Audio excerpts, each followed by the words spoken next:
김현정의 뉴스 쇼.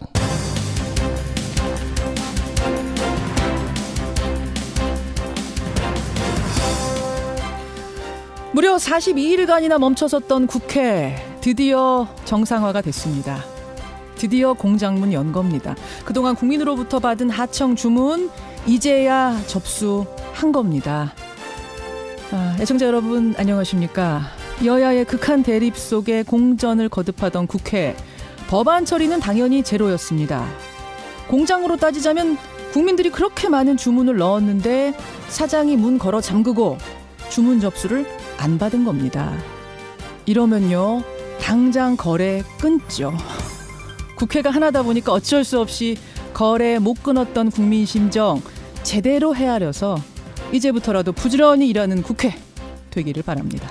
김현정의 뉴스쇼 출발합니다.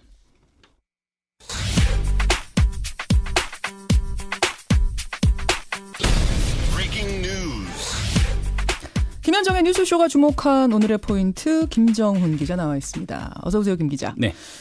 첫 번째 포인트 뭐부터 볼까요? 특검 낳고 숨통 트인 국회입니다. 그렇죠. 이제야 정상화 됐습니다. 42일 만에 파행을 끝냈습니다. 예. 어제 오후까지도 물리적 충돌 우려가 있었는데 여야가 막판 타협을 이뤘네요. 그렇죠. 합의 내용을 보면은 드루킹 사건에 대한 특검 법안과 추가 경정 예산안 18일에 처리를 하기로 했고요. 예. 당장 오늘부터는 경제와 민생 관련 법안에 대한 의사 일정을 진행하기로 했습니다.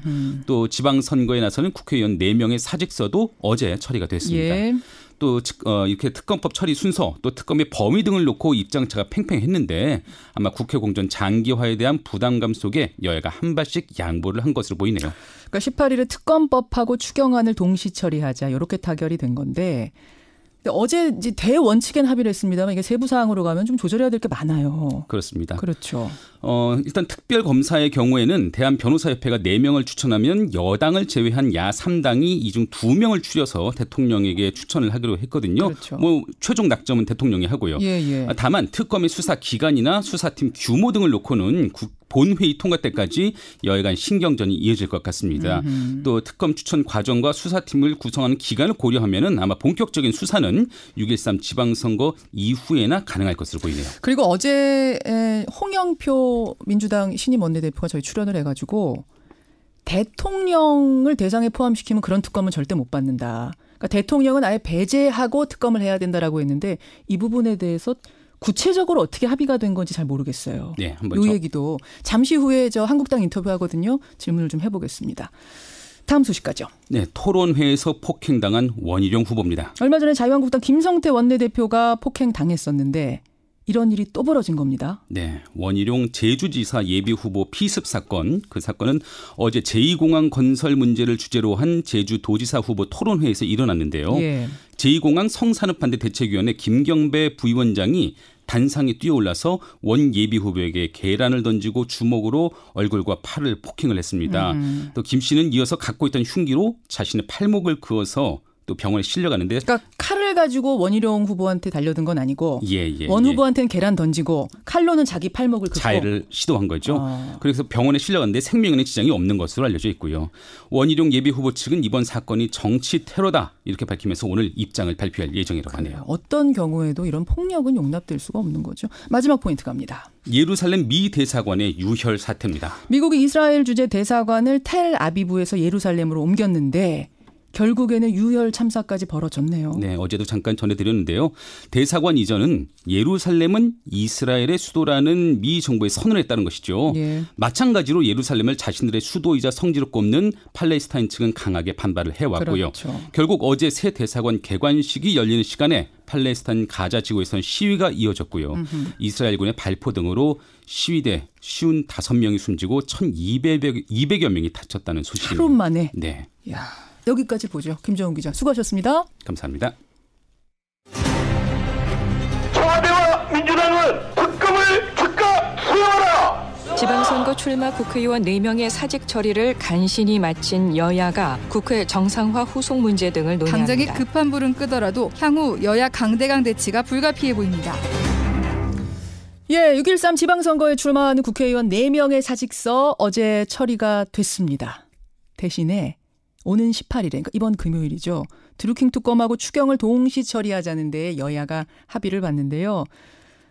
어제 합의는 여야가 한 발씩 양보를 한 겁니다. 그러니까 여당의 주장대로 법안에 김경수 후보 이름 뺐고요. 대신 관련된이라는 표현을 추가하자는 야당 요구가 들어가 있습니다. 또 특별검사는 대한변호사협회가 4명을 추천하면 야당이 그중에 2명을 추천하고 대통령이 최종적으로 1명을 임명하는 건데 애초에 한국당은 오롯이 야당이 추천해야 된다. 여기에서 이제 한 발짝 물러난 거고 대신에 민주당은 특별검사 비토권을 주장하다가 요거를 또 포기한 겁니다.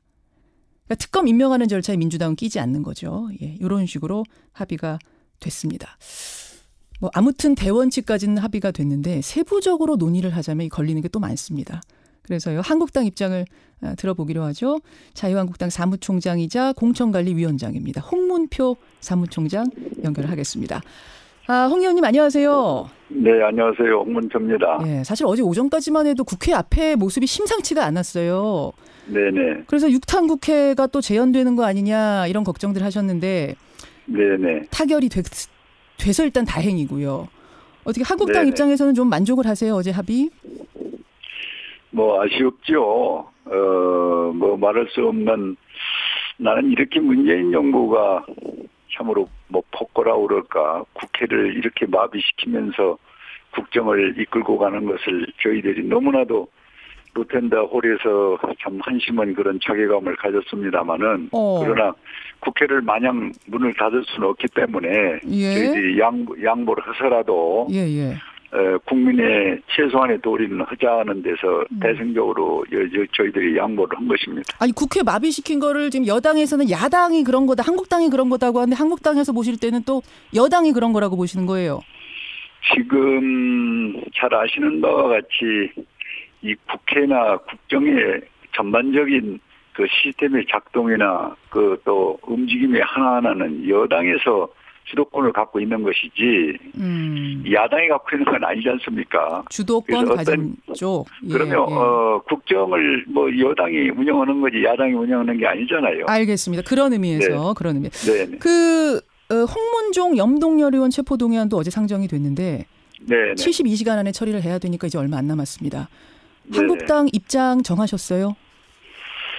저희들은 참 동료 의원이 저 상황까지 오는데 얼마나 마음이 아프고 참 안타깝겠습니까. 그러나 또 대한민국에 준엄한 또 법이 있기 때문에 뭐 지켜보고 뭐 아픔을 같이 할 수밖에 없지 않냐 그런 심정입니다. 아픔을 같이 할 수밖에 없지 않겠느냐. 이거는 네네. 체포에 그럼 동의할 수밖에 없는 상황 아니냐. 수사를 뭐 해야 되는 상황 아니냐 이런 말씀이시네요. 뭐 법을 지킬 수밖에 없습니다. 그쪽으로 입장 정리. 네. 자, 특검 얘기 좀 해보겠습니다. 특검. 네네. 앞에서 말씀드린 대로 대원칙에 대해서는 어제 합의가 됐는데 최종적으로 세부안 마련하는 과정에서는 몇 가지 좀 우려되는 갈등 지점들이 있어요. 네네. 우선 수사 범위의 문제.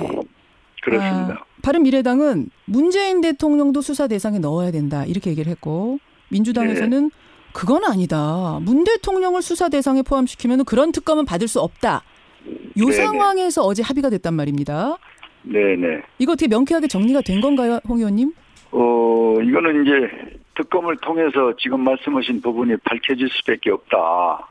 그것은 지금 처음에는 뭐 아시는 바와 같이 김경수라는 분을 모른다고 그랬다가 드루킹이 이제는 드루킹이 그리고 이제 알게 됐고 거기는 또 거래 관계는 없었다. 뭐 이렇게 먼 발치로 아는 사람이었다 있는데 또 돈 거래가 왔다 갔다 하고 또 후원금이 왔다 갔다 하고 그 다음에 이제 우리가 아주 말할 수 없이 지금 깜짝 놀래고 있는 것은 이 댓글 부분에서 9만여 개가 지금 터져 나왔지 않습니까? 그리고 클릭을 210만 명이 했다면은 이것은 아마 대한민국 헌정사상 이렇게 조작으로서 여론을 만들어내고 이런 일은 이게 없습니다. 그래서 정치원은 저희들이 볼 때는 이 특검을 하지 않고 도대체 어떤 것을 하겠느냐 해서 그동안 논쟁을 많이 했었고 주장을 했는데 아쉬웠지만 특검이라는 장을 만드는 데는 성공을 했고 내용 부분에는 이제 파헤치는 방법밖에 없다 해서 이 감사하게 국민들께서 많은 그 제보 들어오는 게 있습니다. 저희 당에. 제보를 받고 계세요? 네, 그런 것도 우리가 참고를 해서 그 제보 내용도 지금 검토를 하고 있고, 그리고 또 실체가 나와 있는 것도 우리가 더 깊이 따져서 국민에게 궁금증을 풀어드려야 되고, 예. 또 이 잘못된 조작의 근원지가 어디인지 이것은 이제 하나하나 파고 들어가면은 예. 뭐 김경수가 됐든 청와대가 됐든 저는 자연히 이 부분이 나타날 그런 사실이 될 것이라고 보고 있습니다. 그럼 문재인 대통령도 얼마든지 대상에 포함될 수도 있고 안 될 수도 있다, 열어놓는다, 이런 입장이십니까?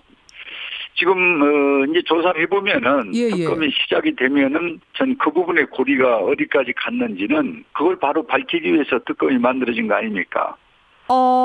그렇기 때문에 지금 조사 과정에서 그 부분을 집어넣는 것보다는 이거는 조사하면은 이제 특검이 시작이 되면은 아마 그 부분까지 저희들이 볼 수밖에 없겠죠. 볼 수밖에 없다. 지금 제가 어제 4개 논의된 것들 하나하나 보니까 뭐 1, 2, 3호 뭐 드루킹에 대해 조사한다. 그 경공모 회원에 대해 조사한다. 불법 자금 관련된 데 대해 조사한다. 그리고 이 3가지를 조사하다가 새로운 것이 나오면 그것도 조사한다. 이렇게 굉장히 포괄적으로 합의가 됐더라고요. 바로 그 부분입니다. 그러면 하다가 뭔가가 나오면 그게 문 대통령이 됐든 김경수 의원이 됐든 누가 됐든 간에 간다. 성역 없이 간다. 그거야 뭐 말할 것도 없죠. 그래서 그 기타 부분에 지금 지적하신 그 부분에 저희들이 더 많은 궁금증을 가지고 있기 때문에 이 부분은 특검이라는 장을 마련하는데 1차적 저희들은 성공이라고 보고요. 이제 내용 부분은 지금 지적하신 부분을 하나하나 저희들이 갖고 있는 파일, 그다음에 지금 현상의 문제, 뭐 제보를 이미 받아갖고 있는 것도 있고요. 그런 것들을 종합적으로 저희들이 파헤칠 그런 작정입니다. 아니 근데 민주당의 입장을 들어보면 문재인 대통령을 대상에 포함시키는 특검은 절대 받을 수가 없다. 일부러 정권 흔들려고 정쟁으로 끌고 갈 소지가 아주 높기 때문에 대통령은 배제시켜야 된다. 대선 불복 프레임으로 가는 이런 것은 미연에 막아야 된다. 이렇게 주장하시던데요. 그래서 지금 지적하신 대로 이 9만여 개 중에 210만 그 클릭이 있다면 어디로 어떻게 손이 뻗치고 어떤 조직이 움직였는지를 이게 우리가 상상을 할 수가 없는 참 엄청난 문제거든요. 거기 이제 지금 얘기한 김경수라든지 청와대 문제가 조금이라도 흔적이 있고 그리고 의심되는 부분이 있으면은 그거를 파헤치지 않고 특검이 아무 의미가 없지 않습니까? 지금 그렇게 말씀하시는 데는 아까 제보 얘기 지금 몇 번이나 강조하셨잖아요. 제보 중에 뭐 그런 제보를 받으신 거예요? 뭐 공개할 수는 없지만 상당히 저희들이 그동안에 몰랐던 것들이 국민들께서 좀 주셔서 어떤 겁니까? 예를 들면 구체적으로 어떤 건지 좀 말씀을 힌트를 좀 주시죠. 그거를 지금 미리 얘기할 수는 없죠. 큰 겁니까? 뭐 큰 것도 있고 작은 것도 있고 많이 그 의외로 주셔가지고 저희들이 소중하게 지금 준비하고 있습니다. 그게 무슨 청와대까지 언급이 되는 이런 제보도 있단 말씀이세요? 뭐 큰 거 적은 거라고 제가 표현을 좀 드리고 싶고요. 그거는 좀 보면은 뭐 상황들이 좀 앞으로 하나하나 이렇게 나오리라고 봅니다. 큰 거가 있다. 알겠습니다. 결국 지금 뭐 이 말씀 듣고 보니까 차후의 논의 과정에서 이 범위를 놓고 진통이 있을 수밖에 없을 것 같은데 아무튼 특정인 찍어서 배제하는 건 없다. 네네. 예, 한국당 홍문종 사무총장 지금 만나고 있습니다. 홍문종이 아닙니다. 죄송합니다. 홍 씨가 너무 많으세요. 어제는 제가 홍영표 원내대표하고 인터뷰하면서 홍익표란 이름, 뭐 홍준표란 이름, 홍문표란 이름이 다 머리에 지나가더라고요. 이 홍표 시대 어떻게 보십니까? 글쎄 뭐 그게 지금 무슨 화제가 되겠습니까? 이름을 확실히 알고 진행을 하셔야지. 이름도 모르고 진행하면 그게 무슨 의미가 있습니까? 이름을 모를 리가 있겠습니까? 홍문표 사무총장 겸 공천관리위원장. 진짜 홍표가 많으세요. 그나저나. 그 공천관리위원장 맡고 계시는데 재보궐선거 후보자들 확정이 됐습니다. 송파을 배현진, 충남 천안갑 길환영 전 KBS 사장, 부산 해운대 의뢰는 김대식 여의도연구원장, 노원갑에는 강현재 변호사. 이 중에 강현재 변호사가 어제 이제 확정이 됐는데 아직도 실시간 검색어에 오르더라고요. 그래요? 예, 굉장히 화제가 되고 있습니다. 왜 그런가 봤더니 국민의당 부대변인으로 안철수 키즈라고 불리던 인물이 한국당에 입당한지 몰랐는데 이분 언제 가셨냐. 여기부터 시작해서 그래요? 근데 정체성이 너무 이게 쉽게 바뀐 거 아니냐? 바뀔 수 있는 거냐? 뭐 이런 논란도 있던데 어떻게 생각하세요? 사실은 뭐 보도가 거기까지 안 나갔습니다만은 예. 작년 10월 달경에 저희 한국당과의 몇 가지 인연이 있었습니다. 예를 들면은 우리 정강정책이라든지 사회적 현안 문제를 토론하고 또 이 간담회하고는 그런 자리에 예. 이 강 변호사가 자연스럽게 주요 합류해서 그런 정책을 논의를 좀 해왔었어요. 작년 10월부터.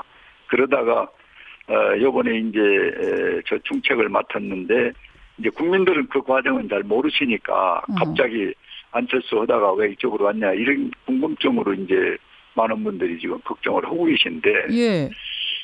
내용적으로는 작년 10월부터 그런 정책적인 문제를 같이 논의한 바가 있었고 또 그분 말씀은 안철수 대표와의 인연관계가 있어서 당에 가보니 자기가 생각했던 어떤 정책적인 문제라든지 또 이런 정무적인 일이 자기가 하기가 참 어려웠다는 것이죠. 그 안철수 퀴즈라는 타이틀 자체는 좀 부담 안 되세요? 아직도 그게 붙어 있는 거? 예, 뭐 그렇게 부담이 일부는 됩니다만은 예. 또 우리가 새로운 것을 저희들이 이제 당에 들어온 거를 보면은 선택 잘했다 하는 부분도 상당히 많거든요. 그래서 그런 양면을 봐가면서 조심스럽게 요번에 정치에 이제 우리 한국당이 아주 정식 무대에 이제 등단을 한 것이죠. 그래서 좋은 쪽으로 좀 봐줬으면 좋겠다는 말씀을 드립니다. 네. 알겠습니다. 뭐 시간 관계상 여기까지 듣는 것으로 하죠. 고맙습니다. 네네. 예, 홍문표 사무총장 만났습니다.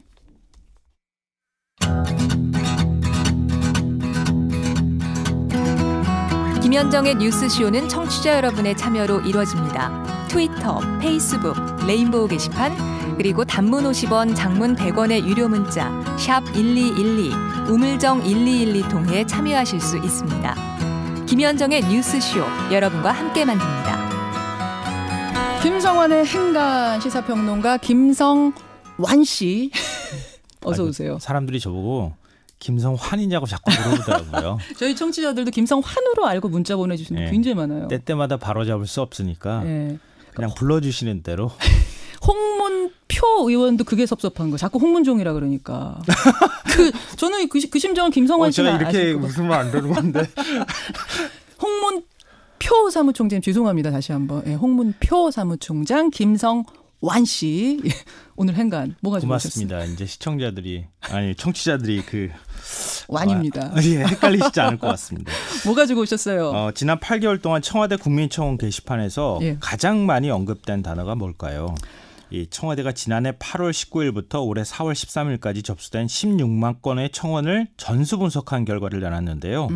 대통령, 아기, 여성, 처벌, 정책, 학생, 화폐였습니다. 아기, 화폐? 예, 여성도 있고요. 여성도 있고. 이 청와대 국민청원 빅데이터 분석, 이 뉴스의 행간을 좀 살펴볼까 합니다. 우선 그 전에 8월부터 4월까지 접수된 청와대 그 국민청원이 16만 건이나 돼요. 근데 그거보다 사실은 더 많아요. 최근까지 더 합하면은 17만 건이 넘어가기도 하거든요. 근데 청와대가 일단 분석 대상으로 삼은 건 거기까지라는 겁니다.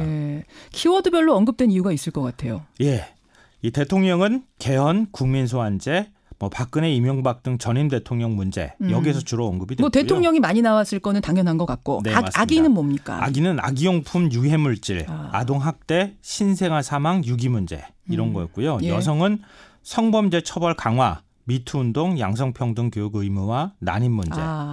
학생은 청소년보호법, 수능시험 연기, 학교 내 인권. 화폐는요? 화폐는 가상화폐.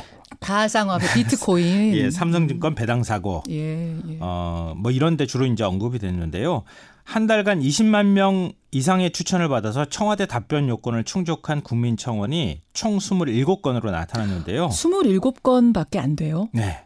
20만 건 금방 넘을 것 같은데 이게 사실은 넘기 어려운 문턱이네요. 그렇죠. 지금 결과적으로 보면 그런 거예요. 사실은. 그러네요. 그러니까 인권과 성평등 이런 이제 주제와 관련된 게 7건으로 그중에 가장 많이 차지했습니다. 그래요. 청와대 국민청원 게시판 빅데이터 분석해본 결과 이 뉴스의 행간 2면 들어가 보죠. 첫 번째인가는 국민은 여전히 촛불을 들고 있다입니다. 지금도 들고 있다고요? 네. 2년 전 국민의 손에 촛불을 들고 국민들이 거리로 쏟아져 나왔잖아요. 예. 물론 박근혜 전 대통령 탄핵이 주 이슈였긴 했지만 본질적으로 들어가면 안전하지 않은 세상, 정의롭지 않은 세상, 공정하지 않은 세상을 바꿔달라고 하는 요구였습니다. 그렇죠. 근데 문재인 정부가 출범했습니다. 세상이 바뀌었습니까? 바꿔달라고 하는 요구를 계속 지금 하고 있다는 겁니다. 국민이 체감하는 세상은 별로 아직까지 달라지지 않았으니까. 그러니까 그 촛불을 다시 들고 거리로 나오는 대신에 청와대에 청원을 넣기 시작했다는 건데요. 그래요? 왜 제가 이 말씀을 드리냐면은 청와대가 답변한 총 25건, 지금까지 이제 답변한 것만 올라온 충족한 건 27건이고요. 국민청원을 보면 답이 보입니다. 어떤 건데요? 답변한 1호가 청소년을 범죄로부터 보호해 주세요라는 거였습니다. 청소년을 범죄로부터 보호해달라. 이거 너무나 기본적인 거고 당연한 건데 이게 국민청원이 올라왔다? 안 되는 거예요. 낙태죄 폐지해 주세요. 주치 감형 폐지해 주세요. 조두순 출소 반대합니다. 미성년자 성폭행범 더 형량 올려서 종신형까지 해주세요. 아, 그런 거. 다 이런 요구예요. 안전하지 못해요. 불안해요. 이런 요구들을 국민이 계속 하고 있다는 겁니다. 전체적으로도 인권이나 성평등, 복지, 노동 이런 사회 기본권을 보장해달라는 요구가 대부분을 차지했습니다. 우리는 여전히 촛불을 들고 있다. 두 번째 행가 뭔가요? 두 번째 행가는 국민은 여전히 외롭다입니다. 아니 외로운 거하고 국민청원하고 무슨 상관입니까? 아니 우리 국민의 이슈가 터질 때마다 뭐 청와대 청원 게시판으로 몰려가잖아요. 그건 뭐 얘기할 때가 필요한 거 아니에요? 어디다 대고 얘기할 데가 없으니까. 관심을 안 가져주니까. 아무리 목청이 터져라 외쳐도 들어주는 사람이 없으니까. 이런 점에서 언론이 반성해야 된다는 겁니다. 제가 오늘 반성할 일이 많네요. 이름도 아니요, 줄이고. 다 마찬가지인데요. 사실 언론이 국민 청원 게시판 역할을 해줘야 되는 거예요. 맞아요. 외로운 국민들이 있으면 가가지고 귀담아 들어주고 그게 정말 타당한 요구라고 생각하면 확성기 역할을 해서 정부 정책을 바꿔주는 역할을 하는 거거든요. 한겨레 신문이 2만 건 이상의 동의를 얻은 청원 158건을 분석을 했는데 83% 이상이 청원 이후에 언론에 보도된 것으로 나타났습니다. 그러니까 청원을 올리고 거기에 사람들이 공감을 하기 시작하면 그때야 언론이 관심 갖고 이런 식의 시스템으로 계속 돌아간다. 네. 특히 성평등, 노동, 반려동물 이렇게 언론이 잘 관심을 갖지 않는 주제가 먼저 SNS에서 이슈가 되고요. 여론이 들끓은 뒤에 청와대 청원 게시판에 올라가면 언론이 뒤늦게 그 보도를 따라가는 형식. 예, 맞습니다. 이건 언론이 반성해야 됩니다. 그래요. 마지막 행간. 마지막 세 번째 행간은 청와대가 아니라 국회가 봐야 한다입니다. 이건 무슨 말씀이세요? 지금 국민청원 게시판 비록 청와대에서 만들었지만 올라온 청원의 최종 수신처는 국회나 다름이 없습니다. 최종 수신처는 국회다? 네. 동아일보가 청와대 청원 17만 4천여 건을 전수 분석했는데요. 핵심 키워드가 법, 폐지, 처벌입니다. 한마디로 입법 요청이나 법률의 폐지가 가장 많았다고 하는 얘기인데요. 국회 일이네요, 다. 그렇죠. 국회에서 자꾸 떼쓰게 한다고 청와대 쪽에다가 왜 민원 넣느냐, 포퓰리즘이다 이렇게 하는데요. 아니 청와대로 들어가는 민원은 국민 여론은 여론이 아닌가요? 여론이죠. 국회가 참고하면 안 되나요? 그럼요. 어제 국회가 파행 41일 만에 정상화 됐잖아요. 제가 볼 때는 뭐 여러 특검법이나 뭐나 뭐 얘기도 많지만 국민 여론부터 귀담아 좀 들어봤으면 좋겠습니다. 여기까지 김성환의 행간, 김성완 씨 수고하셨습니다. 고맙습니다. 김성완이었습니다. 으뜸별님. 맞습니다. 국민들이 청원 넣기 전에 국회의원들께서 먼저 나서서 조사 좀 해주셨으면 얼마나 좋았겠습니까? 많은 분들이 공감하고 계시네요. 1부는 여기서 줄입니다. 잠시 후 2부로 가죠.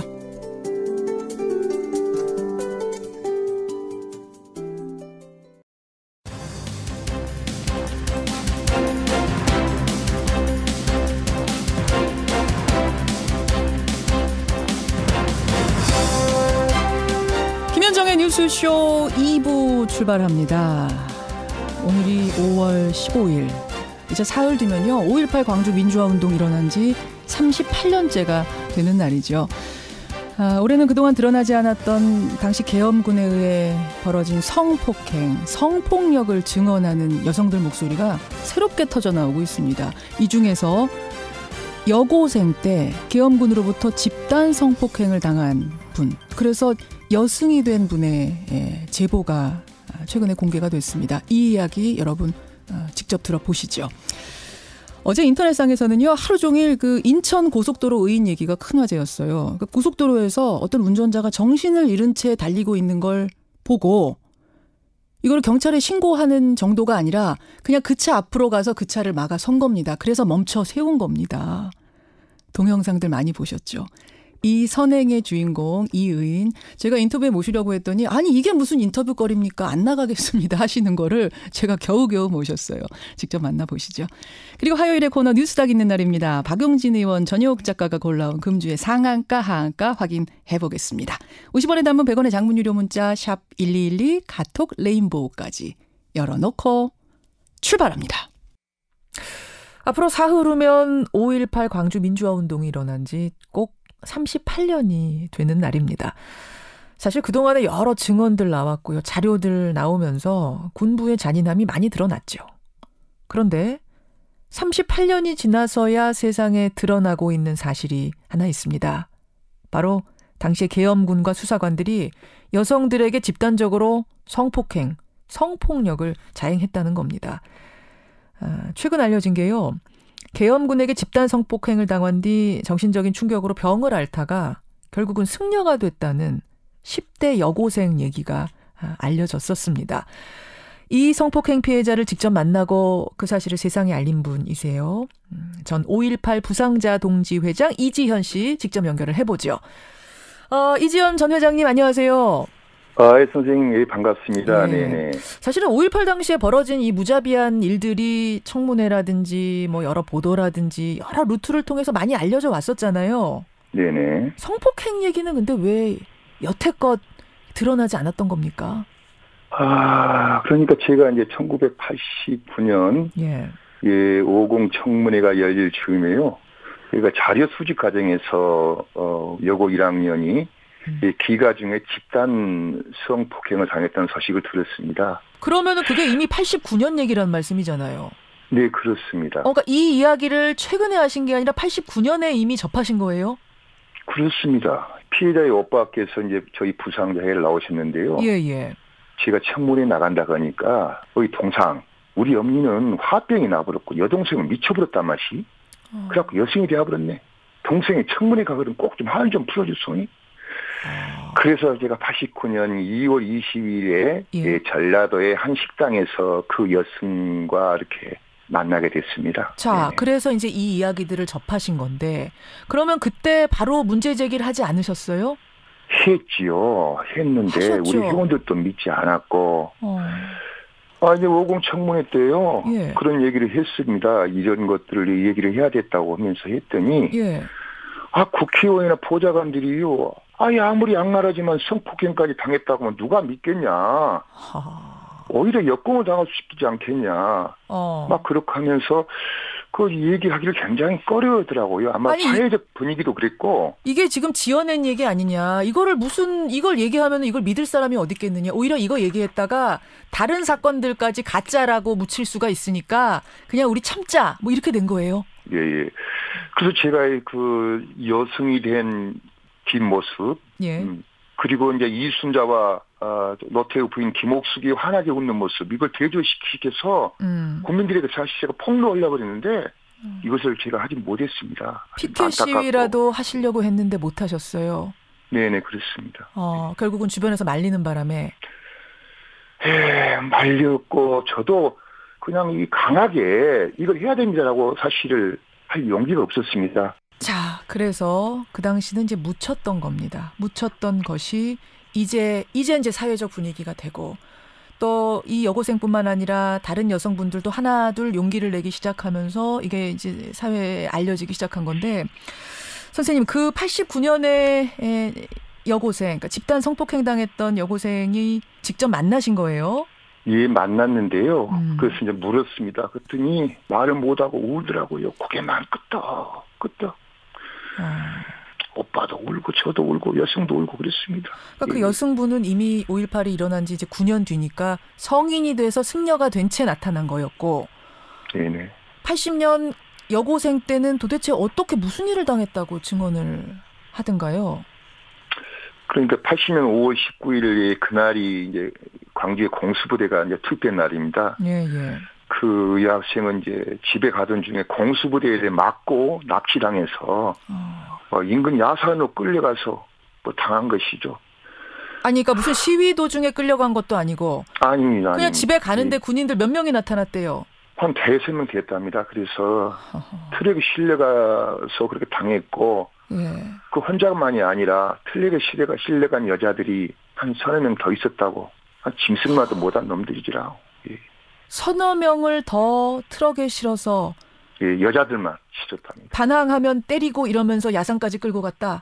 근데 그 이후에 막 울고 웃고 막 소리 지르고 제정신이 아니었답니다. 집에다 가둬두면 나가버리고 또 며칠간 행방불명이 돼버리고 그 정신병원에도 보내고 교회도 보내고. 그러니까 그 트라우마 때문에 정신이 이제 온전치 못한 상황까지 된 거예요. 울기도 하고 웃기도 하고 집을 나가버리기도 하고. 네, 그렇습니다. 세상에. 근데 지금 이게 이 여고생과 그 트럭 안에 있던 여성 3-4명만의 일이 아니라 이런 일이 그 당시 굉장히 많았다는 게 지금 막 하나둘씩 드러나는 거잖아요. 그렇습니다. 이제 제가 청문회에 이제 가기 전에 이모 양께서 정신병원에 입원했다는 얘기도 들었고요. 또 정신이 나가고 나서 그냥 해서 미쳐가지고 돌아다니다가 분신 자살했다는 분도 좀 얘기도 들었습니다. 그런 사연도 들었고. 예. 아휴. 최근에 또 들은 얘기인데요. 예, 80년대 중반에 저희 이제 부산야동시의 사무실 내에 여자분이 신고를 하러 왔더랍니다. 그래서 얘기를 들어봤더니 80년 5월 19일 날 이제 그때 이제 불타버린 강주 MBC 옆에 가불탕이라는 목욕탕이 있습니다. 목욕탕? 예, 그 목욕탕으로 또 끌려가서 당했다고 그런 얘기를 접수를 해왔더랍니다. 예. 저는 최근에 그 인터뷰도 들었어요. 그 5.18 때 가두시위 방송했던 분 차명숙 씨죠. 모진 고문 당하고 폭행 당하고 이거를 가슴속에 지금까지 담아두고 있다가 이제 세상에 알립니다 하면서 인터뷰하셨던 거 제 기억이 나거든요. 이런 식으로 당시에 성폭행을 당한 여성이 한둘이 아닐 것이다. 다만 그동안 이거를 밖으로 꺼내지를 못했을 뿐이지 굉장히 피해자가 많았다는 짐작이 되네요. 네, 그럴 겁니다. 그런 환경을 조성해야 됩니다. 옛날에 우리가 위안부들이 시시했지 않습니까? 형제 일가 친척에도 할 수 없는 가슴만 담아야 될 그런 얘기 아니겠습니까? 그 여고생 피해자의 오빠를 최근에 다시 만나셨다고요? 예, 그렇습니다. 예. 그때는 이제 여고생이었지만, 1980년에는 여고생이었지만, 지금은 나이 따져보면 중년이 됐을 텐데, 그 여고생도. 어떻게 지낸다고 하던가요? 한속을 했더라고요. 절에서 나왔는데, 예, 생각해보십시오. 이 수도하는 사찰에서 제정신이 아닌 분이 있으면은 그 사찰이 평온했겠습니까? 아마 절에서도 제대로 잊지 못하고 막 쫓겨났을 겁니다. 저는 그렇게 생각합니다. 그렇군요. 거의 그냥 사람답지 못한 그런 삶을 살았고, 뭐 정신병원에 한 2달만 있게 되면은 거기서 오래 있지 못하고 쫓겨나고, 오다 보니까 뭐 이리 갔다 저리 갔다 뭐 그렇게 살았고, 저도 그렇습니다만 5월 관계자들 5월만 되게 되면은 지긋지긋한 5월병을 앓습니다. 그 여성도 최근에 5월병원을 다시 도지기 시작해가지고요. 여기저기 왔다 갔다 하면 병원에 가도 잘 안 받아준답니다. 어차피 뻔히 아는 거라고 하면서 그렇게 하고 하다 보니까 제대로 치료할 만한 것도 없고 그런 가슴 아픈 사연을 전해왔습니다. 5월병이 뭐예요? 5월 되면은 뭐 환청, 환각 이런 데 시달리고 이러는 게 5월병입니까? 그렇습니다. 지금 어디 저희 5월 관계자뿐만 아니라 강주 시민들은 그 당시 악몽 뭐 그런 것에 지금 계속 시달리고 있을 겁니다. 그래요. 좀 들으면서도 여러분 너무 마음 아프고 믿기지 않고 이런 일들이죠. 완전히 그 당시에 그 일로 인해서 삶이 망가져버린 사람들, 살아있지만 살아있는 게 아닌 사람들이 이렇게 많습니다. 여전히 광주에는 말이죠. 이런 제보들을 모아서 국방부가요. 5.18 광주민주화운동 당시에 성폭력 의혹에 대한 진상조사에 나서겠다. 이렇게 지금 밝힌 상태입니다. 선생님, 이제 진상조사에 나설 정부에게 또 아직도 말 못하고 혼자 고통받고 있을 피해자들이 있다면 그분들에게 한 말씀 해주시죠. 네, 저희는 지금까지 이제 첫째 진상규명, 둘째 책임자 처벌. 그러나 제대로 된 거 하나도 없습니다. 그래서 이번에 제대로 돼야 된다고 생각을 하고요. 어디 솔직히 성폭력을 당해가지고 그 얘기를 할 수 있겠습니까? 그럴 수 있는 여건을 정부에서 저는 만들어줘야 한다고 좀 생각을 합니다. 5.18 관련자들의 자살률이 일반 국민의 500배라고 합니다. 500배요? 예, 500배가 된다고 실제 좀 많이 죽었습니다. 정말 이렇게 5월 가족과 강주 시민들을 좀 진정으로 좀 보듬어줬으면 합니다. 진정으로. 어제 송영무 국방장관이 광주에 내려가려다가 좀 반대 의견도 있다, 항의가 있을 거다 이런 얘기를 듣고 취소를 했습니다. 계획을. 가서 이제 불상사가 일어나는 모습을 보이고 싶지 않다 해서 이거 어떻게 생각하세요? 어떻게 보면 여태까지 정부가 그 불신을 했습니다. 심지어 그 여학생 같은 경우도 95년대 검찰 수사 때에도 밝혀진 거 없습니다. 그 환장을 얻어 아닙니까? 그런지 뭔 진실을 얘기하겠습니까? 어느 정부도 믿지를 못합니다. 그동안의 불신의 벽이 상당히 높죠, 사실은. 그렇죠. 한순간에 높긴 힘들죠. 또 내려오기 전에 정말로 그러한 충분한 것들이 좀 돼야만이 되지. 그냥 해서 언론에 보도되기 위해서 일회성으로 하는 것은 솔직히 저희 역시 반대합니다. 오시기 전에 충분히 좀 소통하고 마음의 문을 연 후에 와서 사과하시고 이런 모습을 좀 보였으면 좋겠다. 불신의 벽이 그렇게 하루아침에 사라지는 게 아니다. 이런 말씀이시군요. 예, 그렇습니다. 예. 알겠습니다. 성폭력 의혹에 대한 진상조사 이제 어떻게 이루어지는지 저희도 관심 가지고 끝까지 지켜보겠습니다. 많이 도와주십시오. 예, 감사합니다. 고맙습니다. 건강하십시오. 네네. 5.18 부상자 동지회 전 회장이세요. 이지연 씨였습니다.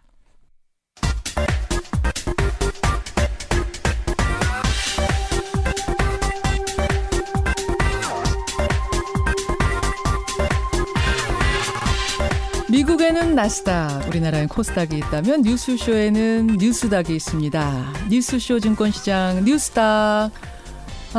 일단 두 분의 패널부터 소개하죠. 더불어민주당 박용진 의원님 어서 오세요. 안녕하세요. 박용진입니다. 반갑습니다. 전유옥 작가님 어서 오십시오. 안녕하세요. 사실은 앞에서 우리가 지금 5.18 기억을 나누다 보니까 마음도 아프고 좀 우울하고 그런데 분위기 좀 바꿔보겠습니다. 힘을 좀 내서. 오늘 스승의 날이에요, 박용진. 박용진 의원의 학창 시절은 어땠습니까? 저요? 네. 지금하고 비슷하게 많이 나댔어요. 그럼 나대면은 보통 선생님들한테 좀 눈에 띄어서 혼나기도 하고. 눈에 띄어서 이쁨도 받는 것도 있고요. 그리고 저 녀석은 좀 이렇게 수업 분위기 흐린다. 이래서 혼나기도 많이 혼나고. 근데 되게 구김살 없이 열심히 뛰어다니고 그랬던. 혼나도 사람이에요. 끝까지 장난치고 이러던. 공부도 잘하고. 그렇진 않고요. 이건 제 친구들도 듣고 있기 때문에 거짓을 말할 수는 없어요. 제가 공부 잘했다 그러면 큰일 나요. 전 작가님은 굉장히 칭찬 많이 받는 학생이셨을 것 같은데 선생님들한테. 저를 이뻐한 선생님이 많으셨죠. 또 직접 그렇게 말씀하시니까. 진짜 그러셨어요. 완전 모범생의 전형이셨을 것 같아요. 아니에요. 제가 사실은 친구들하고 여행을 갔다 왔는데 초등학교 동창인데 저보고 제가 초등학교 때도 그렇게 선생님한테 많이 이렇게 대들었대요. 그러니까 그때 선생님이 이렇게 공부 못한 애들을 이렇게 이렇게 벌을 세웠는데 제가 공부를 못한 이유로 벌을 세운다는 거 부당하지 않느냐고 그런데 초등학교 때? 네네 초등학교 그때가 6학년인가 4학년이었대요. 근데 저는 다 잊어버렸어요. 참교육적인 학생이었네요. 세상에. 근데 이제 제가 그때도 저는 사실은 그 학창 시절에 별로 기억이 없는 게 저는 이렇게 어린애였던 적이 없었어요. 아니 그 초등학교 시절에 선생님을 향해서 저건 너무 부당하지 않습니까? 얘기할 정도. 부당하다기보다 근데 저는 다 잊어버렸고 또 선생님들이 굉장히 좋은 분들이 많았어요. 그래서 지금 아무리 선생님들에게 어쩌고 저쩌고 하더라도 제가 사회에 나와서 본 여러 인종과 인간에 비하면은 정말 좋은 분들이었어요. 맞아요. 정말 훌륭한. 그래서 스승의 날이 정말 이렇게 많은 제재와 규제에 있는 게 좀 심하지 않나 싶어요. 맞아요. 그건 좀 슬픈 일이에요. 오늘 저는 그래서 사실은 학창 시절의 선생님 한 분한테 카네이션 보내드렸고 잘하셨어요. 그리고 이제 정치 스승 두 분에게 또 이렇게 보내드리고 했습니다. 청취자 김미경님, 라디오 들으면서 출근하는 길입니다. 수원에 삽니다. 두 딸이 선생님들께 깜짝 선물을 한다고 학교를 일찍 간대요. 그 반은 이런 문자. 예쁩니다. 예쁜 학생들. 네. 스승님께 많이 혼났던 스승님께 특히 네. 전화 한 통이라도 한번 좀 해보시는 건 어떨까 권하면서 자 뉴스다 본격적으로 들어가 보죠. 하한가부터 오늘 가겠습니다. 박 의원님 하한가. 네. 자유한국당 의원님들로 정했어요. 자유한국당 의원들 네. 잠깐 계시고요. 전효옥 작가님 하한가. 네, 저는 이제 출마 선언을 한 박원순 민주당 서울시장 후보요. 네. 자, 박 의원님 먼저. 자유한국당 의원들 어제 그 물리적 충돌까지 예상되는 상황이었는데 그래도 충돌 없이 본회의장 입장하고 특검과 추경 합의도 하고 그런데 왜 하한가예요?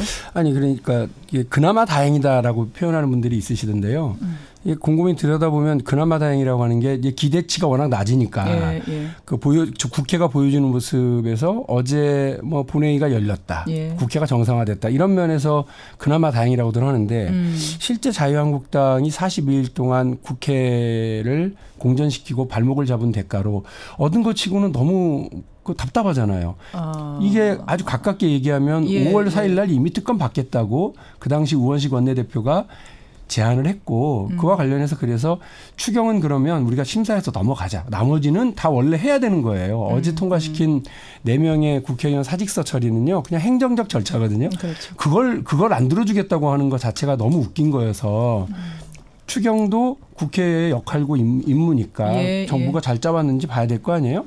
그거 역할이니까 해야 되는데 그거를 무슨 뭐 조건 없는 특검이라고 막 하다가 열흘 더 허비해버리고 다시 원점 돌고 돌아서 원점으로 와서 추경 처리와 함께 18일 날 하는 걸로 이렇게 됐단 말이에요. 추경 심사할 날짜만 줄여버렸다 이 말씀이신 그러니까 너무 답답한 거고요. 그래서 처음에 42일 전에 시작했을 때 뭘로 시작했는지 혹시 기억나세요? 그때 뭐 방송법 아니었어요? 그것도 어디 갔어요? 방송법은 어디 가고 개헌은 어디 갔고 국민투표법 개정안은 또 어디로 사라졌고. 알겠습니다. 이게 답답한 일입니다. 그런 의미에서 하한가. 전효옥 작가님은 어떻게 상황 바라보세요? 어제 상황도 그렇고. 여당 의원도 한심하고 야당 의원도 한심하다고 생각합니다. 뭘 이렇게 합의될 거를 이럴 때 국회의원인 게 좀 억울해. 아니 그게 아니라 제가 볼 때는 저희 때도 굉장히 많은 비난이 있었어요. 그렇지만은 국회 해산론까지는 안 나왔어요. 그래서 국회 해산론까지 나갔다는 거에 대해서는 이번에 합의한 거 보면은 여당도 충분히 양보할 수 있는 상황이었어요. 결국 김경수 후보 좀 빼주니까 이렇게 한 거 아닙니까? 그래서 여야 할 것 없이 제가 보기에는 각자 이제 위치를 알아야 될 것 같아요. 국회 해산론까지 나왔던. 게다가 세비 반납도 81.3%가 지금 국민들이 화났어요. 화났다는 걸 아셔야 돼요. 진짜 그 얘기 잠깐 해볼게요. 어제 저희가 여론조사 이거 발표한 거거든요. 81.3%. 근데 더 놀란 건 뭐냐면 저는 너무 압도적이어서 놀랐는데 청취자 문자가 어떻게 오냐면 반대가 18%나 나왔습니까? 그게 더 놀랍다. 이게 지금 시중의 분위기라는 거. 국민들께서 국회 무능과 정치 세력들의 이 답답한 수준에 대해서 질타하시는 건 뭐 저는 당연하다고 생각합니다만 저는 제 지론이 있어요. 뭔가요? 국회의원 아닐 때도요. 국회의원이 돈 못 받고 덜 받고 안 받는 것으로 정치개혁을 대신하는 것 자체가 자기 비하이고요. 우리 정치 수준을 더 낮추는 거라고 봐요. 근대 민주주의의 가장 첫 시작이었던 영국에서도요. 노동자들의 대표에게 월급 조라가 주요 요구사안이었던 적이 있습니다. 그건 왜 그러냐면 돈 있는 사람 그러니까 돈이 있는 귀족들이 정치하는 것으로 생각하고 있었던 거에서 노동자들의 대표, 서민들의 대표가 국회 가려면 뭐 적어도 입에 풀칠을 살아야지라고 하는 것이 기본이었거든요. 그런데 만일에 지금처럼 뭐 일 못한다고 세비 깎고 뭐 반납하고 이런 식으로 가게 되면 실제로 돈 있는 사람들만 정치할 수밖에 없는 구조가 돼요. 그러니까 질타하고 비판하는 국민들의 매서운 회초리는 충분히 받아들이겠으나 그것이 정치개혁이냐 하는 것도 저는 대안은 아니다. 절대 대안이 아니죠. 다른 제도 개선을 충분히 할 수 있는 게 많으니까 그래야 된다고 봅니다. 박 의원 말도 뭐 틀린 건 아닌데요.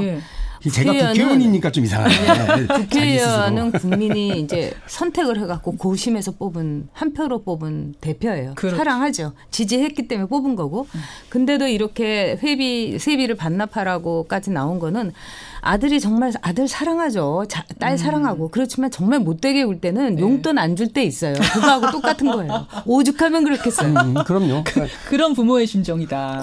국민들 분노의 깊이는 충분히 받아들이고. 국민한테 뭐라고 할 죄송하게 생각합니다. 그러니까 죄송하게 생각합니다. 결국 그거 듣고 싶으신 거예요. 지금 전역 작가. 딱 한마디만 하겠어요. 죄송합니다. 이러고 길게 얘기 안 하고. 어쨌든 이제 공장문 열었습니다. 정말 처리해야 될 그 많은 것들 잘해 주시길 바라고. 그나저나 주말 사이에 그 민주당 추미애 대표하고 한국당 홍준표 대표, 장제원 수석 대변인 사이에 험한 말들이 막 오갔어요. 정상화되기 직전에. 청개구리, 왕파리, 뭐 추한입 이게 오가면서 저는 어떤 궁금증이 들었냐면 전 작가님 이런 단어들은 미리 준비를 해서 발표하는 거예요? 아니면 얘기하다 즉흥적으로 나오는 거예요? 이런 단어들. 아마 지금의 그 여야 대표의 그 발언 수준을 보면은 본인들이 이런 말조차 준비하기 어려울 거라고 봐요.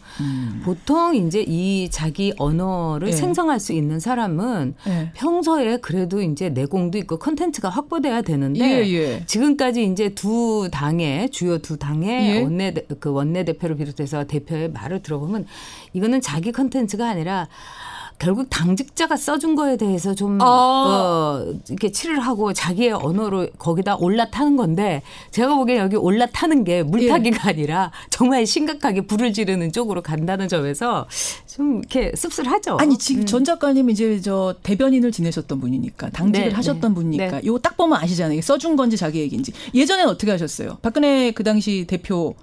박근혜 대표는 이제 집에서 이제 준비를 해갖고 왔어요. 근데 제가 볼 땐 그때 이제 본인이 준비한 건 아니고요. 근데 전에는 그래도 멋진 정치인들이 있어가지고 그 무릎을 탁 치게 하는 비유와 또는 감탄하게 하는 레토릭이 있었어요. 근데 요즘은 그게 없잖아요. 그냥 막말만 설정만. 근데 이제 남이 이렇게 그 당뇨들이 이렇게 써줘도 거기에다가 이렇게 하나의 한 수를 얻는 게 있는데 제가 보기에는 이게 한 수를 더 내리는 게 아닌가 싶어요. 이런 게 나올 수가 없죠, 사실은. 박 의원님도 대변인 지내셨으니까 이런 막말 뭐 이런 독한 말들 또 뭐 그중에 좋은 은유도 비유도 있고 국민들이 야 잘했다 하는 말들도 있고 이건 어떻게 만들어지는 거예요?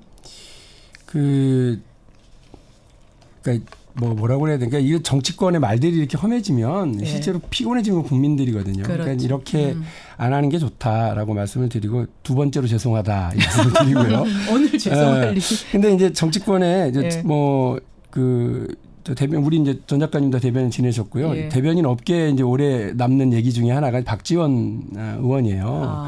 그러니까 예전에 김영삼 전 대통령이 삼풍백화점 무너지고 성수대교 무너지고 나서 이제 자탄을 하시면서 뭐라고 그랬었느냐면 이게 그러니까 과거 정부로부터 물려받은 것 때문에 이렇다라고 약간 이제 이전 정부를 탓을 했어요. 그러니까 그 당시 야당 대변인을 했었던 박지원 대변인이 나와서 뭐라고 그랬냐면 경복궁이 무너지면 대원군을 탓하랴.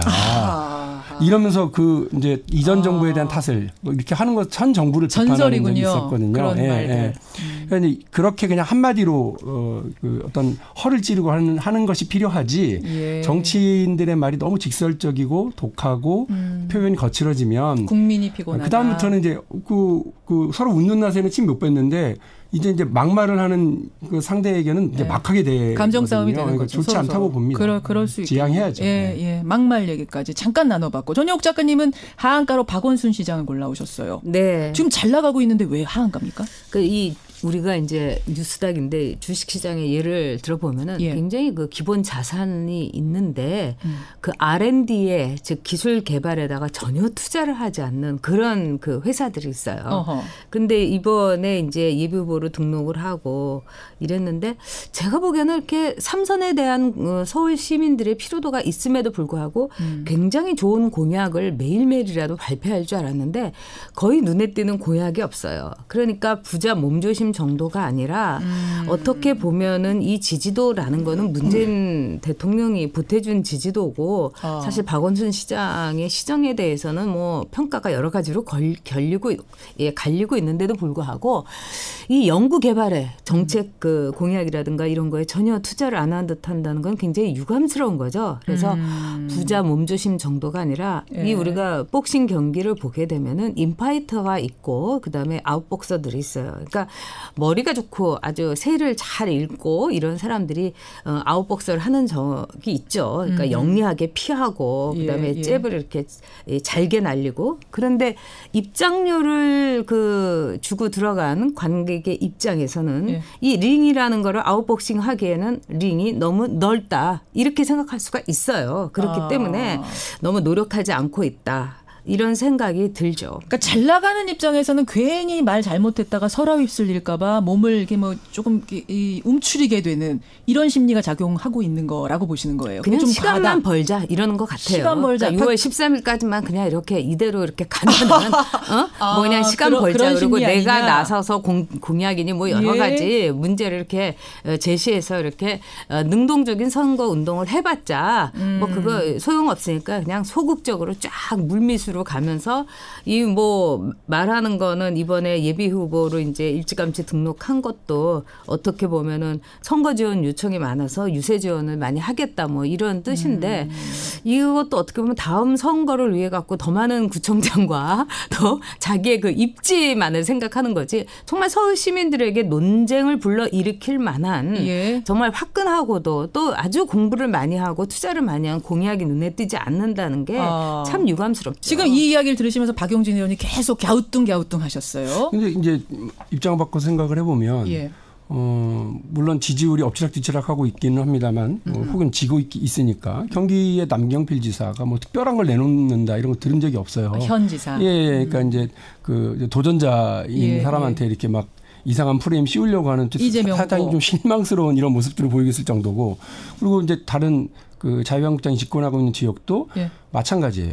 그러니까 이제 제가 왜 그렇게 생각하느냐면 미국의 대통령도 재선 들어갈 때 뭐 특별한 뭘 이렇게 하는 것이 아니라 기존의 자기 정책의 그 연속성 그걸 잘 보이고 안정성을 보이기 위한 노력들을 주로 하거든요. 유지. 그렇습니다. 그러니까 그 박원순 시장이 지난 그 두 번의 시장을 거치면서 시정 활동을 통해서 이미 그가 어떤 일을 할 것이고 앞으로 무엇을 하려고 하는지는 보여줬거든요. 이미 보여줬다. 그러면 도전자들이 말씀하신 것처럼 인파이팅하고 보다 적극적으로 뭔가를 내놔야 되는데 이 도전자들이 영 그래요. 도전자 그러니까 지금 안철수, 김문수 장이 안 서는 거죠. 두 분이 좀 오히려 부실한 거 그렇죠. 아니냐. 그래서 선두 다툼을 하는 게 아니라 2위 다툼이 볼만한 서울시장 선거. 이게 좀 그러니까 민망한 거예요. 그래서 장이 잘 안 서는 이유를 1위에게 문제를 삼을 것이 아니라 2, 3위가 이게 도전자들이 보다 인파이팅하고 막 이렇게 해야 되는데 공격을 잘 못하고 있다. 잘 못하고 있는 거예요. 그러니까 저는 그 생각도 드네요. 그러니까 사실은 박원순 시장이 3선 도전한다고 했을 때 당 안에서도 피로도 얘기가 나왔잖아요. 걱정하는 목소리가 나왔잖아요. 그러면은 야당 측에서 좀 더 신선한 인물을 후보로 내세웠다면 사실은 지금보다 더 뭐 각축이 좀 벌어졌을 텐데 지금 나온 인물들 보면 안철수, 김문수 두 분 다 신선함과는 조금 거리가 먼. 아주 좀. 요것이 어떻게 보세요, 전효옥 작가님? 야당의 제가 보기에는 뭐 김문수 지사나 안철수 지사에 대해서 이제 우리가 관심을 좀 못 가진 측면도 있고요. 근데 김문수 지사는 나름대로 굉장히 열심히 하고 있고 근데 문제는 뭐냐면 운동장이 분리돼 있는 거예요. 그러니까 네, 운동장이 각각의 다른 운동장에서 야당 후보끼리 또 여당 후보는 박원순 시장이 그냥 운동장에서 사실은 같이 운동장에서 조기 축구라도 하고 뭐 이래서 그런 모습을 보여줘야 되는데 조기 축구도 안 합니까 지금? 그러니까요. 그러니까 박원순 시장은 운동장 이렇게 굽어보고 있고 그다음에 이제 두 후보가 이제 거기서 이제 그냥 이렇게 조기 축구가 아니라 그냥 자기 페이스로 이렇게 달리기를 하고 있는데 이런 게임을 만든 거는 이 박원순 시장도 이 책임이 있죠. 왜냐하면은 3선을 바라보는 서울시장으로서는 3선이 이게 처음인데 그 예비 후보조차도 그렇다면은 자신의 운동장에서 나머지 야당 후보를 불러들여서 거기서 적어도 몸을 풀고 얘기도 많이 하고 경기를 하는 모습을 보여주는 게 정치적인 도의예요. 제가 한 말씀만 보태면 그러니까 저는 무슨 생각이냐면 김문수 후보가 태극기 집회 나타났을 때 아이고야. 안철수 후보가 그 파주의 느릅나무 출판사에 가서 그 기웃기웃 사무실 들여다보는 장면을 연출했을 때 아이고야. 그러니까 이분들이 그 말씀하신 것처럼 축구 경기에 나왔으면 축구 경기에 관심을 가지셔야 되는데 다른 운동장으로 갔다. 다른 데 가서 우리가 기웃기웃 하고 있으면서 그분들이 갔다. 이 판을 잘못 읽고 있다라고 첫 번째고요. 오히려 제가 2위 다툼이 볼만하다고 그러는 건 이번 선거에서 누가 2위를 하느냐에 따라서 보수 재편의 촉발자가 되느냐. 라고 하는 것이 시작될 수 있어서 그래요. 알겠습니다. 두 분의 생각이 이 부분은 좀 다른데 박원순 시장이 지금 이거 듣고 계세요. 뉴스쇼 잘 들어요. 아 그래요? 어떤 생각 가지고 있는지 한번 제가 박원순 시장이 화이팅. 여기서 또 갑자기 왜? 자, 우리 당 후보라. 얼른 상한가 가겠습니다. 전효옥 작가님 상한가. 네, 상한가가 좀 이렇게 여러 가지로 이제 논란이 될 수 있는 상한가인데 저는 이재명 그 경기지사 후보를 꼽아봤어요. 예. 조금 전에 박원순 화이팅 하셨는데 지금 전혁 작가는 이재명 화이팅 해주시는. 아니 이거 뭐 저는 좀 달라요. 이 뉴스닥에서는 화이팅하는 사람을 그 상한가를 뽑는지 모르지만 주목도가 높다. 주목도 그다음에 이제 주식시장에 그거를 따지자면은 보통 굉장히 말썽 많은 주식이고 문제가 굉장히 일으키는 주식이고 굉장히 저거는 자산가치 뭐 PER 이런 거 굉장히 불안하다 이럼에도 불구하고 엄청나게 센 기세로 올라가는 주식들이 있어요. 근데 그런 측면에서 굉장히 이 불안감과 고민과 그다음에 관심을 촉발시켰다는 점에서 이재명 경기지사 후보 그다음에 지지율 같은 게 남경필 그 현직 지사하고 좀 많이 나죠. 그런 점은 이재명 후보가 갖고 있는 나름대로의 그 포텐셜 저력이다 이렇게 볼 수 있죠. 지금 근데 욕설 파일 문제를 남경필 후보가 다시 꺼내면서 내가 그동안 안 들었는데 다시 들어보니 세상에 이런 후보가 가능합니까? 후보 교체해야 되는 거 아닙니까? 막 이런 얘기를 하면서 곤란해진 거 아니에요, 이재명 후보? 상한가 맞아요? 나름대로 곤란해졌다고 볼 수 있죠. 근데 이제 이재명 후보는 이제 해경군 김씨 그 사건부터 시작을 해가지고 또 극렬한 이제 지지자들, 민주당 지지자면서도 이재명에 대해서는 죽어도 안 된다는 그 지지자들의 굉장한 그 극렬한 그 엔티 또는 반대를 받고 있어요. 그럼에도 불구하고 이재명 후보가 이제 그동안에 나름대로의 지지율이 이렇게 빠지지 않았다는 거는 상당한 이재명에 대한 상품 선호도가 있다. 이렇게 있다. 볼 수가 있죠. 근데 이제 그동안 이재명 그 민주당 지사도 이제 아웃복싱을 하려고 노력을 했는데 이번에 이제 남경필 지사가 드디어 이제 이 수건을 던질 것이 아니라 그냥 달려든 거죠. 그래서 이 경기지사의 경우는 인파이팅 복싱이 이제 보여질 거란 점에서 벌어질 거다. 굉장히 이제 재밌게 볼 수가 있고 이재명 지사가 이거는 불행한 가정사다 이렇게 얘기를 하고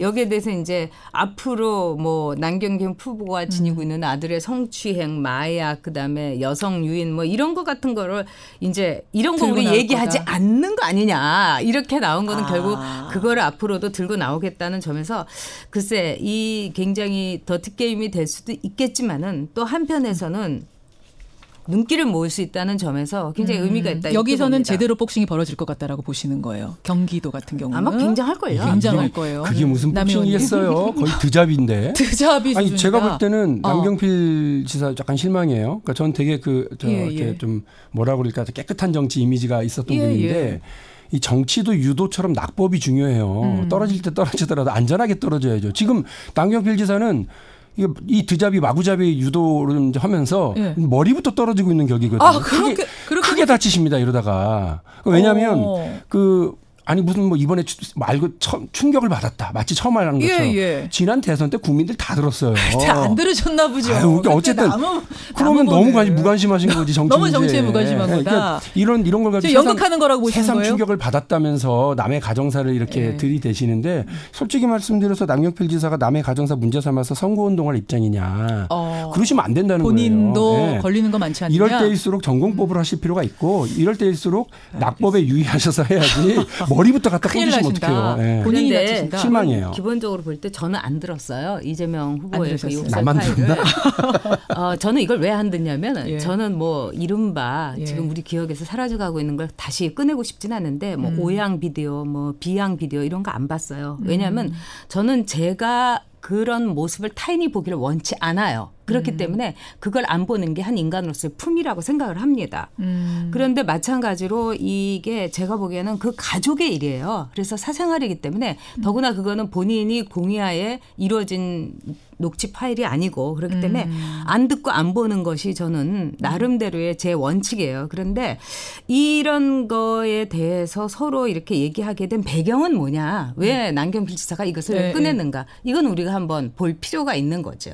그 배경에는 결국 극렬한 반이 지지자들의 굉장한 그 안티가 있었던 거죠. 그 당에 지금 안티라고 하신 분들, 이재명 안티라고 하신 분들의 얘기는 근데 그 파일도 들어보고 왜냐하면 우리가 공직자를 뽑는 거기 때문에 이분의 인품이라든지 이런 것도 다 검토해야 된다라고 이제 주장들을 지금 하고 계시는 뭐 이런 상황이라 전혁 작가님 말씀도 일리가 있고 이분들 얘기 들어보면 또 일리가 있고 뭐 이런 상황에서 사실 이재명 후보가 곤란은 한 것 같아요. 지지율은 높지만. 무엇보다도 이제 당 안에서의 논란이라고 하는 것 때문에 이제 그게 제일 곤욕스러운 거죠. 그래서 그래서 최대한 저희 당으로서는 예. 원팀 만들기 위한 노력들을 하고요. 예, 예. 이제 우리 후보 합법적으로 뽑힌 민주당의 후보기 때문에 예. 이 후보를 잘 도와서 선거에서 그래요. 승리하고 예. 뭐 국민들에게 봉사할 수 있도록 노력하도록 하겠습니다. 근데 박용진 의원님 네.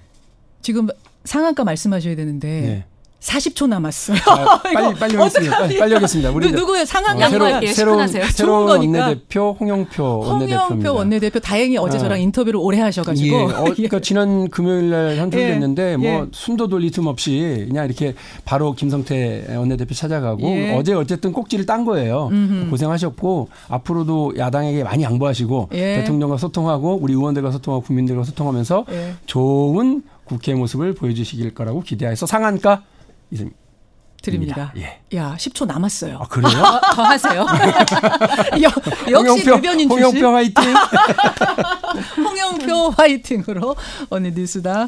예, 문을 닫겠습니다. 예, 전효옥 작가, 박용진 의원 두 분 고생하셨습니다. 네, 감사합니다. 고맙습니다.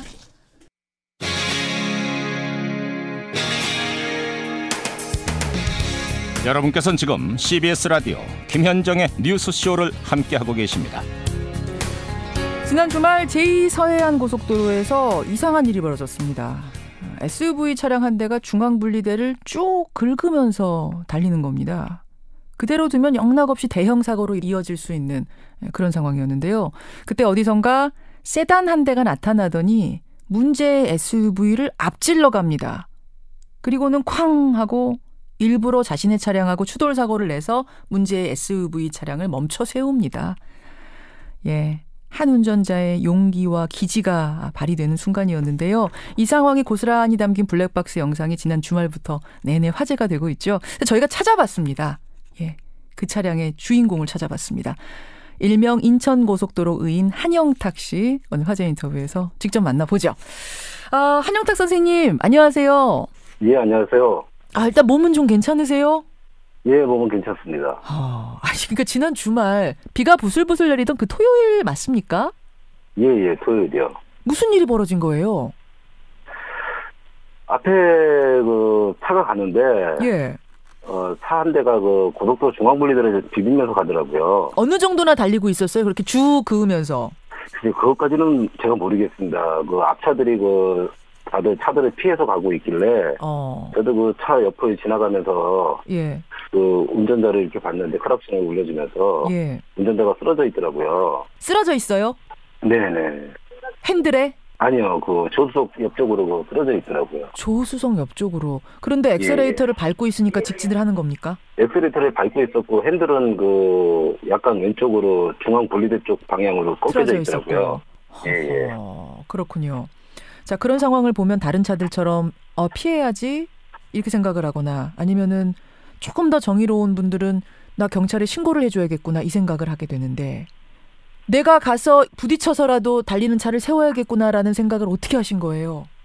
그때 당시에는 아무 생각이 없었어요. 그냥 사람이 쓰러져 있으니까 그냥 우선은 막아야겠다라는 생각으로 정지를 시켜놓고 그 상황을 봐야 되니까 사람 상태가 어떤지 그 생각으로 우선 그냥 막고 본 거죠. 근데 제가 동영상을 보니까 그 문제의 차는 SUV 코란도고요. 네. 선생님 차량은 일반 세단이에요. 세단 승용차. 네. 그러니까 세단 뒤에서 SUV가 쿵 하고 받으면은 이게 충격이 상당할 거라는 예상은 하셨을 거 아니에요. 아니 그런 생각을 못했어요. 아예 그냥 우선은 저 차를 세워야겠다라는 생각. 일단은 세워야겠다. 저기 사람이 쓰러져 있는데 저대로 달리면은 저 차도 큰일 나고 또 그 차가 다른 데로 튕겨 나가서 또 사고가 나면 그것도 큰일 나고 그 생각만 하셨군요. 그렇죠. 그래서 고민 없이 달려가서 그냥 앞에서 일부러 사고를 내셨어요. 예. 그 퉁 하고 튕겨 나가던데 뭐 괜찮으셨어요? 예, 괜찮습니다 지금은. 그래서 차를 세우고 문을 열고 가서 보니까 그 문제 운전자가 쓰러져 있더라고요. 완전히 정신 잃으신 상태? 예. 이제 운전자가 쓰러져 있는 상황이라 문을 두들기고 문을 열려고 해도 문이 잠겨 있어서 열지 못해가지고. 예. 그래도 이거 어떤 남자분께서 망치를 갖다 주신 걸 기억을 해요. 예. 그래서 그 망치로 유리창을 깨고 그리고 차 안으로 들어가가지고 악셀레터를 계속 밟고 계시더라고요. 그분이 그때도. 네, 그래서 기아를 먼저 빼고 시동부터 끄고. 예.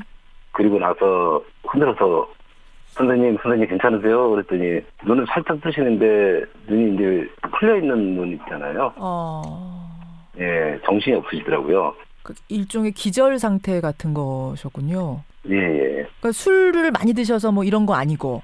그런 건 아니에요. 아니고 그야말로 그냥 달리다가 기절하신 거예요.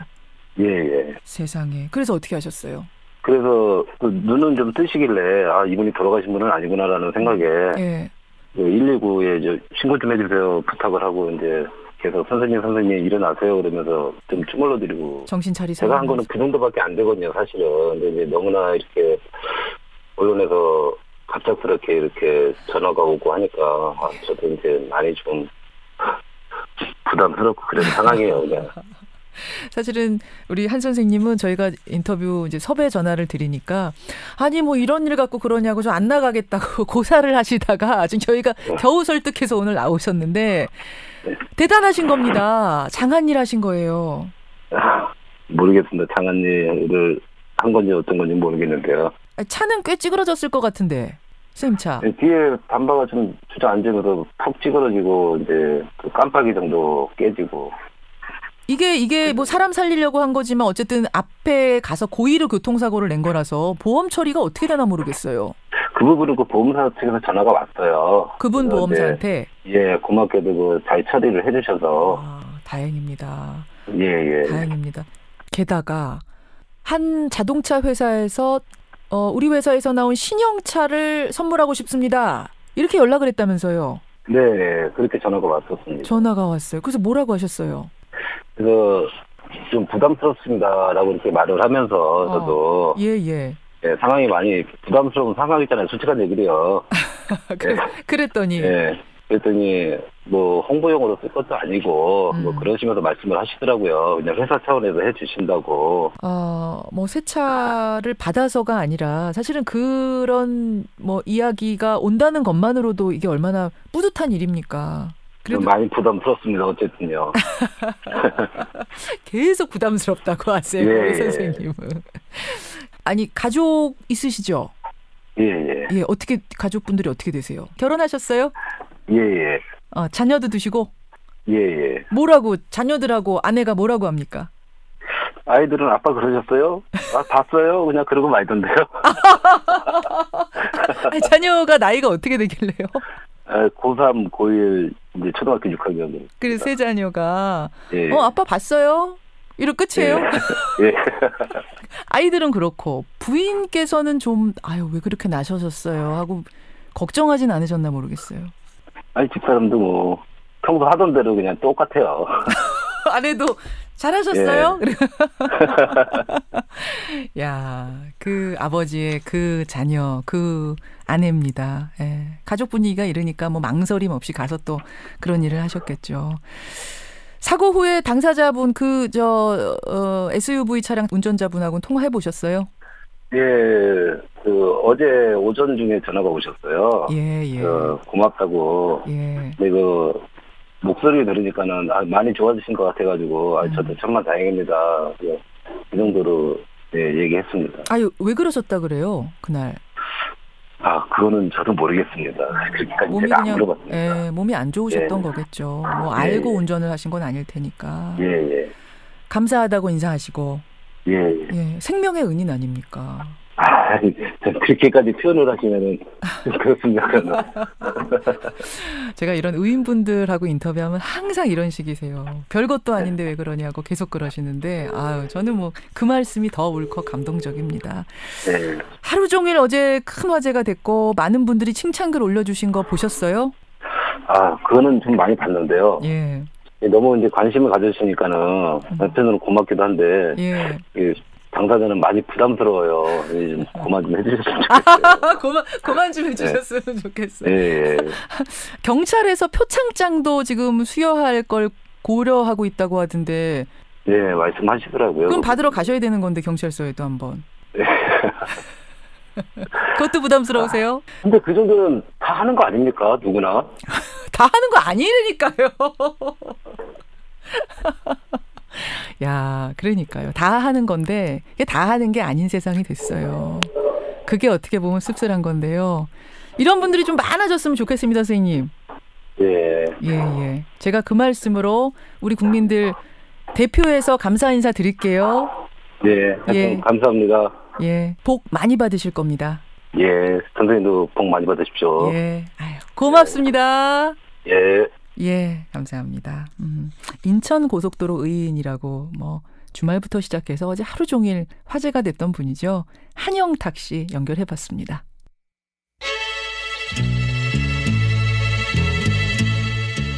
조금 전 인터뷰한 의인께 감사한다라는 문자들 막 쏟아지는데요. 오늘 감사의 문자 띄워야 될 분들 또 있죠. 스승의 날입니다.